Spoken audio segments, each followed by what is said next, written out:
What's going on, ladies and gentlemen? I'm your host, Brooks Warren, for the Wizards Junkies podcast on the Sports Pulse Network. I got three very, very talented guests here with me. And I'll go ahead and start with you. Why don't you go ahead and introduce yourself? Anthony Haynie. I work with Capital Hoops. I'm a Capital Hoops contributor, and also I work at Team 980 as a producer and digital content editor. Mike. What's up, everybody? It's Mike Curry, host of Curry in the Pie Sports Podcast, and I'm just a huge sports fanatic, man, and I live in the DMV area. And Josh Kamuhanda, host for Hype Radio Show and Tacoma Radio 94.3 FM every Wednesday night. So it's always good to get back and talk some basketball with good peoples. Yes, sir. Yes, sir. So speaking of basketball, let's get into the nitty gritty, man. John Wall, he's got a couple of good things to say. First and foremost, he addressed the bubble situation and that he said he didn't want to play. Be that as it may, he cannot play. He is injured. He's still nursing that Achilles tear injury. But my question for you guys is, do you think that more players are going to continue to elect to not play in this bubble? What are your concerns about the bubble right now? Josh, I'll start with you. The biggest concern, honestly, is really, health and safety. We're going through this pandemic. It's an unprecedented time. We've never had, in place the, corporations like the NBA or big leagues in the middle of something like this. So that's the biggest concern. And at the same time, I understand also even more so what we're going through right now as a nation. One of the concerns is if playing will take away our attention from, what the bigger conversation should be. And there's good points on both sides. So, you can't knock either. Mike. Well, I think about John Wall's comments, and I think, other players may elect to not play. It's a bunch of unknown, man. This is the first time something like this has ever happened.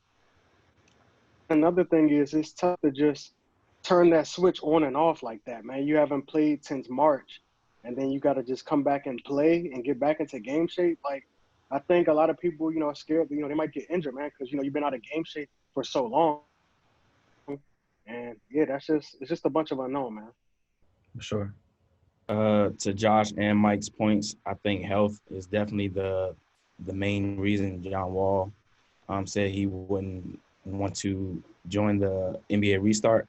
I don't necessarily think he was siding, like as most articles have said, like in playing and restarting the league.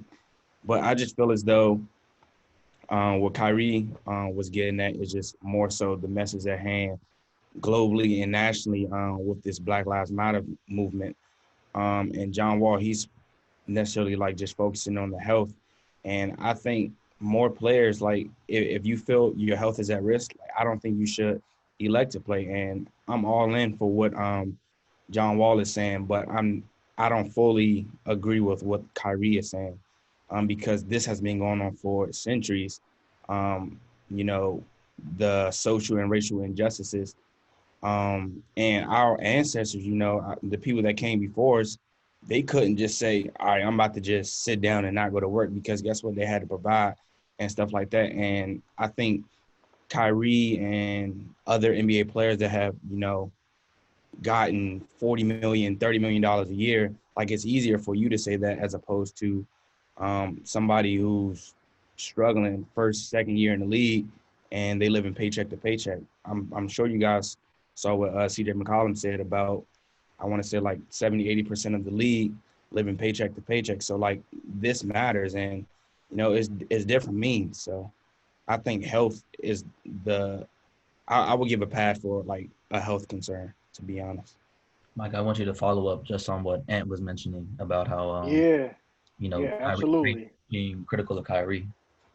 Yeah, so, to me, I like what Ant said. He said about, this stuff has been going on for centuries, way before, everybody involved is, talking about like Kyrie. So I think to me, it's not really no right or wrong answer, but I like what Austin Rivers said.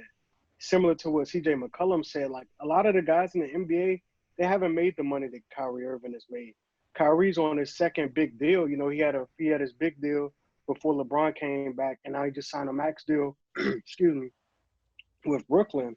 So a lot of guys haven't really made that bag. You know what I'm saying? Like you may have, you know, 2-3 max players on a team, and then you might have a couple of role players who are making a nice bag. But then, you know, you look at the guys towards the end of the bench, they need this money. So, and not only, you know, I know they're saying it could be a distraction if you don't play, but I mean, you can use your platform and still play and still spread, you know, awareness to what's going on in our world. Exactly, Josh. What are your thoughts? 100%. I at first, before I even really dug into, you know, Kyrie's comments or anything, I was like with Kyrie. I was like, you know what, NBA, you know, we don't need that right now. We need to continue, you know, marching in the streets and all of this.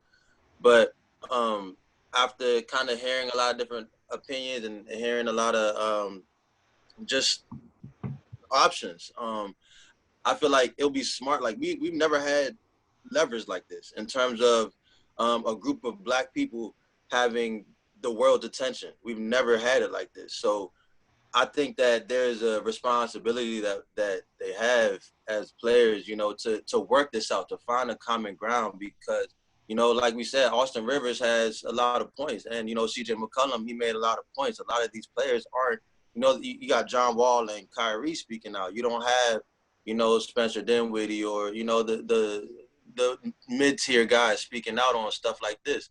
So, you know, I feel like there's a responsibility to find some common ground because there are great points all around. And I just feel like the smart thing to do is to use this unique time of leverage and, you know, continue the conversation. So, I'll start off with you, Josh.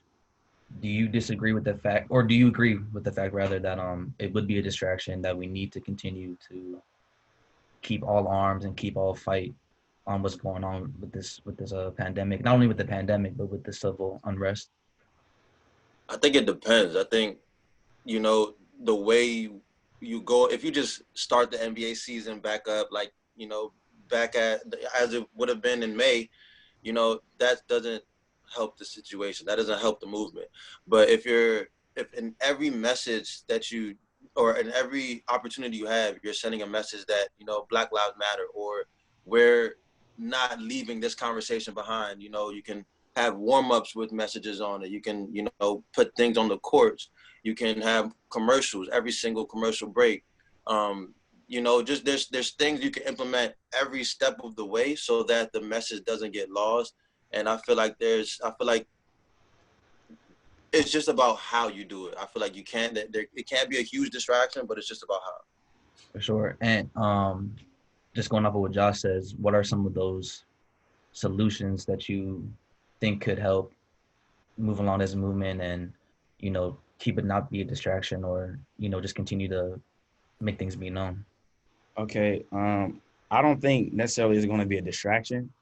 I would say, as Josh pointed out to you asked, we got to think about what's the end game here. What actionable items can we take?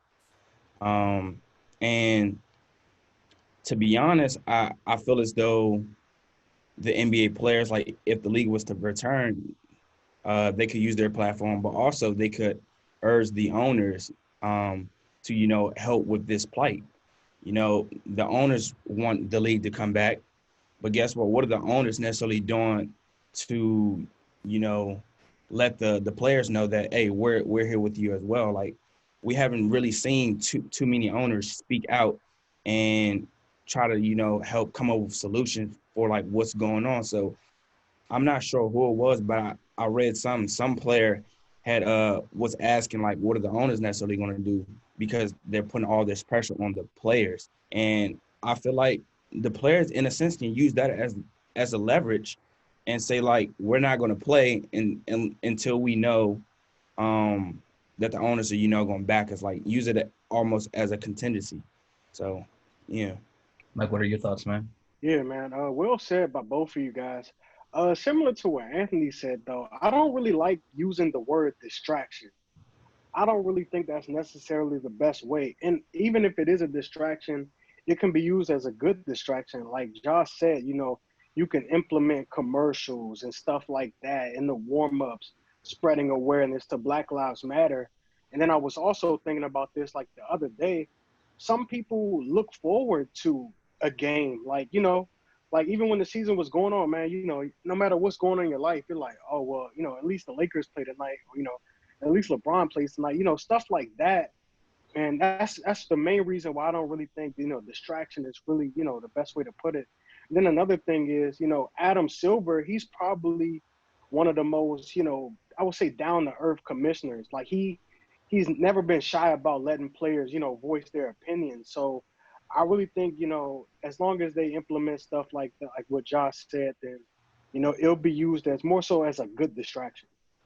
So just backing off of that, Adam Silver does have that reputation of being someone who can be civil, who can, build a relationship with the Players Association. He even put out a statement saying they want to help this movement move forward and just help out Black people in general and people of color.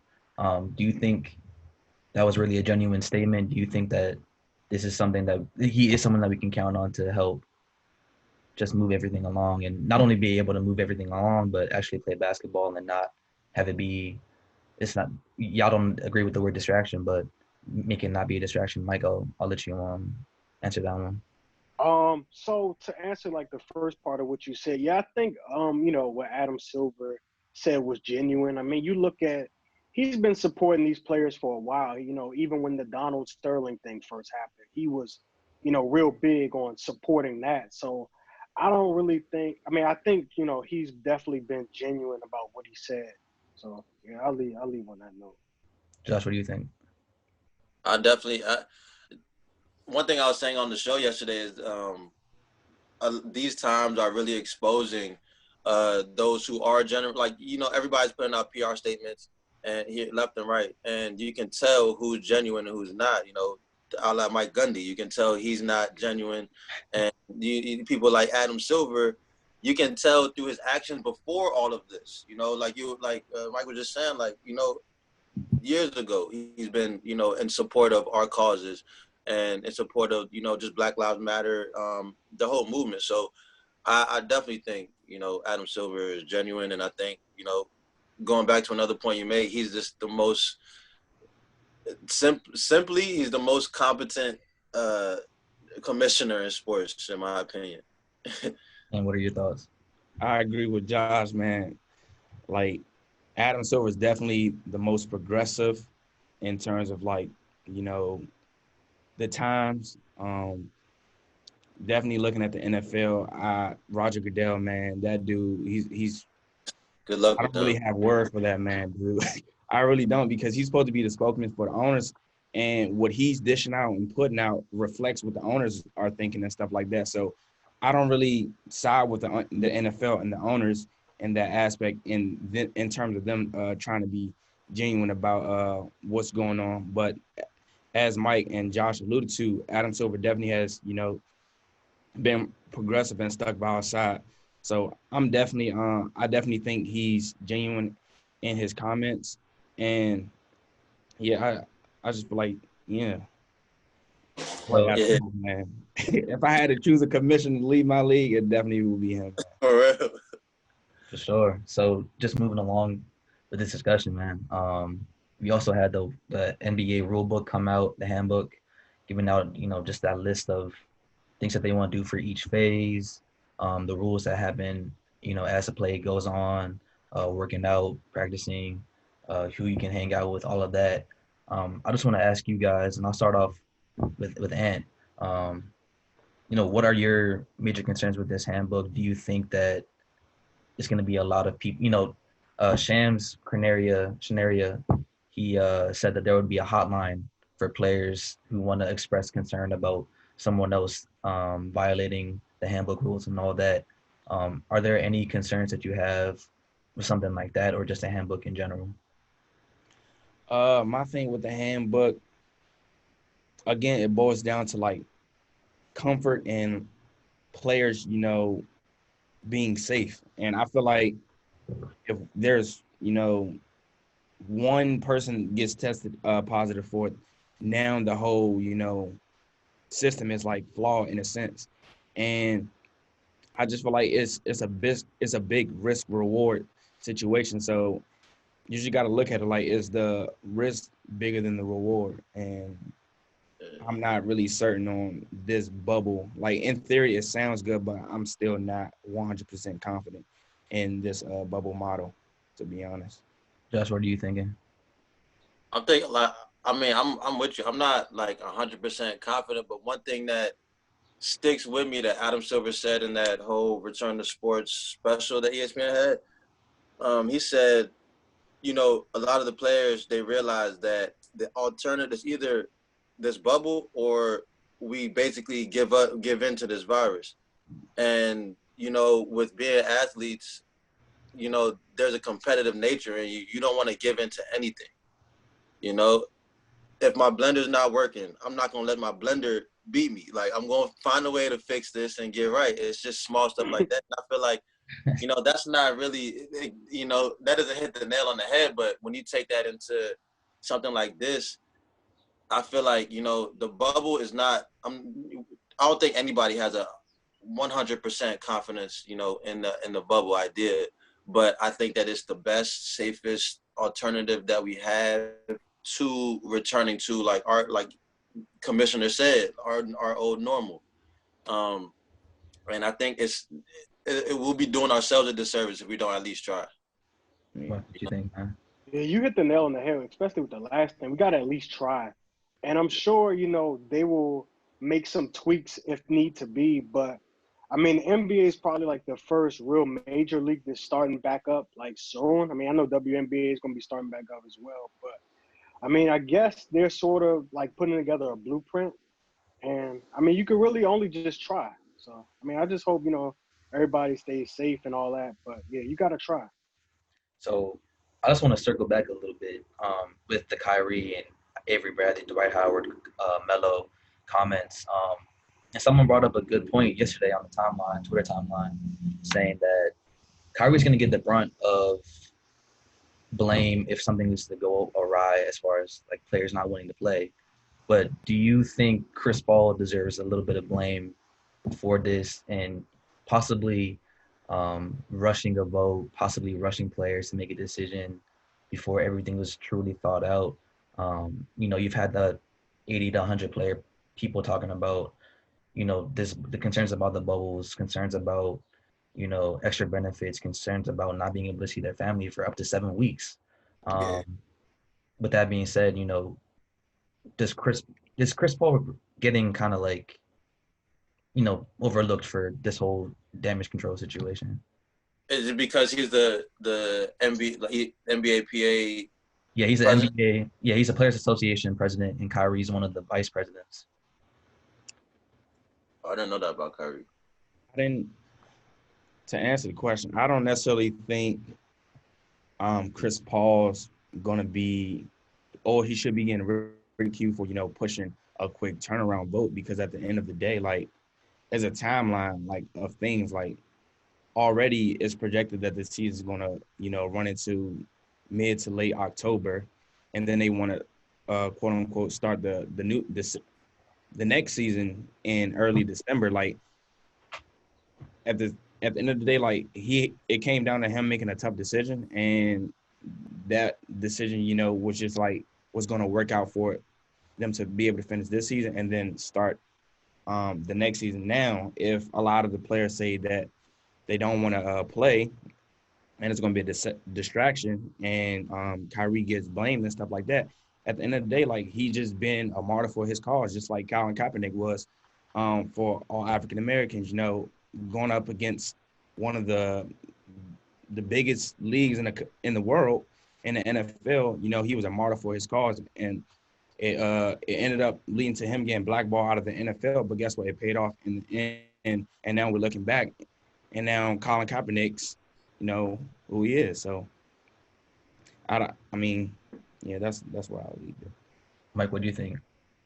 Man, I kind of just feel like everybody as a whole is just doing the best given the circumstances. So I don't Twitter from what I've seen, but I don't really think anybody, truly deserves that. Because I don't really think there's necessarily too many right or wrong answers. Yeah. And I definitely don't think, Chris Paul should get ridiculed. So yeah. Josh, what do you think, bro? Yeah, I think, it's hard to attribute blame. Like, that's one of the things I hate, because people want to, like, put the blame on one person, or they want to space it out and make it make sense to them or whatever. I just feel like, Chris Paul is doing the job. He's the NBA Players Association president. He's trying to, find something, normal within all of this abnormal, just events. And you can't be mad at him trying to make a fast turnaround. But I feel like, honestly, the conversation then moves to why is he pressing this fast turnaround? Why is he trying to get these answers so quickly? And I feel like, personally, the deadlines that the NBA is trying to meet to keep up with TV deals, keep up with advertisement deals, keep up with, just a lot of things. I feel like that is putting too much pressure on the wrong things. I feel like the negotiations need to be with those sponsors and, to alleviate those things. I feel like with the COVID and everything, I feel like it shouldn't just be this season and next season affected. Next season, that December 1st turnaround is way too fast. The season, the 2022 season for this to, resume correctly. I feel like you can't rush getting back to normal in 1 year. It's going to take 2 or 3 years to get that right. That's a good point there. So before we go, I want to ask you guys, just as Wizards fans, as NBA fans, 4 games. You have to get within 4 games in order to make a playoff spot for the 8th seed. Could possibly overtake the Nets. Could possibly overtake. I can't remember who the 7th, or no, not 7th seed. Who's the 8th seed? I haven't seen the standings in a long time. That's where the 8th seed. It might be the Pistons. I don't know. It might be the Pistons. It might be. Either way, I just want to ask you guys: do you think there's a high chance of the Wizards making it? Do you think there's a chance of Bradley Beal, eclipsing James Harden for the scoring title? Josh, I'll start off with you. So I think Bradley Beal, in 8 games, for Bradley Beal to eclipse James Harden to the scoring title, he will have to just go off. Like, right before the COVID everything happened, he was going off. He's been killing since All-Star break, like, really. And so for him to catch James, I don't know, 35 or 30, that's a good little distance. But I think I'm an optimist, first of all, but at the same time, I take pride in. I think I'm a realist as well, and it'll be tough. I personally think if we had the same momentum that you saw the team having, coming out of the All-Star break, I would definitely say yes. We're gonna get to catch that. I still honestly think that we can, but I feel like breaking that momentum, breaking that having 3 months off, you don't know what's gonna happen. You don't know where the chemistry is right now. So I'm not as confident as I would have been, in March. Mike, what do you think? Well, first let me say I'm not a Wizards fan, but oh, that's right. Yeah, you. I do support the home fan. teams. Yeah, I'm a Lakers fan, but I do support the home teams. But I mean, it's not impossible. You know what I'm saying? But like Josh said, they had a lot of momentum. Right after the All-Star break, and like I said, this goes back to what I was saying earlier. It's tough for everybody to just turn that switch on and get right back into gear, and especially a team like the Wizards. So, but I'm not gonna say it's impossible, man. I'm definitely gonna root for them. So we just gotta see. And I kind of want to go back a little bit before. I'm not too confident in the Pistons or the Nets either. That's not at all. My bad. It was the Magic. Magic and the Nets. Same. But the Magic and the Nets. Yeah, I'm not too confident in them either. I'm not really saying like they're better than the Wizards, but yeah. As far as Bradley Beal catching James Harden, man, I don't think that's feasible at all, to be honest. Granted, he was in a groove, but if he was to rattle off like 8 straight 50-point games, I still don't think he catches it because he already played 64 games. And like that average, like, you know, it still has to, balance out, and I don't think it will. And then as far as like the Wizards catching the Magic or the Nets, to be honest, I just want the Wizards to go home, to be honest, and leave us in the lottery. To be honest, I'm like with that. that's how I'm feeling for real, for real. Like, we need to be focusing on next year because I don't think we have a team that's going to be able to, withstand the Bucks and the Raptors and stuff like that. And to be honest, if we, I don't know, I'm not really confident in the Wizards to make this AFC push anyway. I definitely think momentum was like messed up with COVID and stuff like that, getting Bradley Beal out of a groove. And I think if he had 8 games to do this in March, I think he would have been able to do it, and we would have been the 8th seed or the 7th seed. But like now with all of this going on, I don't think it's feasible. All right, fair enough. I want to thank you guys again for coming on to Wizards Junkies, sharing your thoughts, letting the people know who you are. Is there any other final thoughts that you guys want to share for the people and make sure that people understand? If this resumes, Lakers in 6. Against who? That's a great question. I don't really know. Either the Bucks or the Raptors. To be honest. I had picked the Clippers before all of this happened. I still got the Clips, so it's gonna be a team from LA, but I got the Clips. All right, Mike.